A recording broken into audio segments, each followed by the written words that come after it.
मैंने हमेशा सुना था कि मोहब्बत इंसान को बदल देती है, मगर मुझे क्या मालूम था कि मेरी ज़िंदगी में आने वाली मोहब्बत मुझे खुद से ही दूर कर देगी। मेरा नाम आयशा है। मैं एक आम सी लड़की थी जिसके ख्वाब भी आम थे।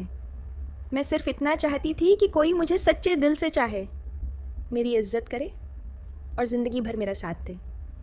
फिर एक दिन मेरी मुलाकात आज़ान से हुई। उसकी बातों में अजीब सा सुकून था। वो हर वक्त मेरा ख्याल रखता, मेरी छोटी छोटी खुशियों का भी ख्याल करता। आहिस्ता आहिस्ता मेरी पूरी दुनिया सिर्फ उसी के गर्द घूमने लगी। मुझे लगता था कि शायद अल्लाह ने मेरी दुआएं कबूल कर ली हैं, लेकिन मोहब्बत का असल इम्तिहान तो अभी बाकी था। एक दिन अचानक अजान बदलने लगा। उसके पैगामात कम हो गए, कालें कम हो गईं, मुलाकातों के बहाने बढ़ने लगे। मैं हर रात खुद को यही समझाती कि शायद वो मसरूफ़ होगा, लेकिन दिल के किसी कोने में एक अजीब सा खौफ पैदा हो चुका था। फिर एक दिन मैंने उसे एक दूसरी लड़की के साथ देखा। मेरी दुनिया जैसे एक लम्हे में टूट गई। मैंने उससे पूछा, क्या मेरी मोहब्बत कम थी? वो खामोश रहा। इस खामोशी ने मुझे वो जवाब दे दिया जो शायद अल्फाज भी ना दे सकते थे। मैं कई रातें जागती रही, रोती रही, अपने आप से सवाल करती रही कि आखिर मेरी गलती क्या थी। वक्त गुजरता गया।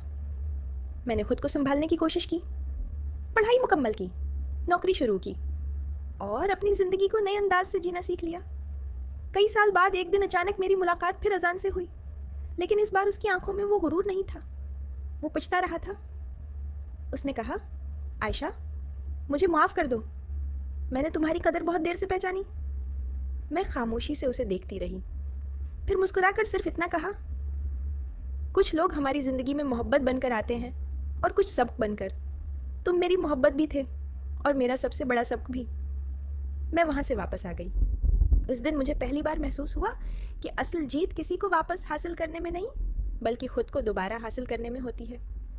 अगर आप भी कभी किसी ऐसे इंसान से मिले हैं जिसने आपकी मोहब्बत की कदर नहीं की, तो याद रखें, सच्ची मोहब्बत कभी इंसान को कमज़ोर नहीं बनाती। सच्ची मोहब्बत इज़्ज़त देती है, एतमाद देती है और सुकून देती है। जो मोहब्बत सिर्फ आंसू दे, वो मोहब्बत नहीं, एक आजमाइश होती है, और हर आजमाइश के बाद एक नई सुबह ज़रूर आती है।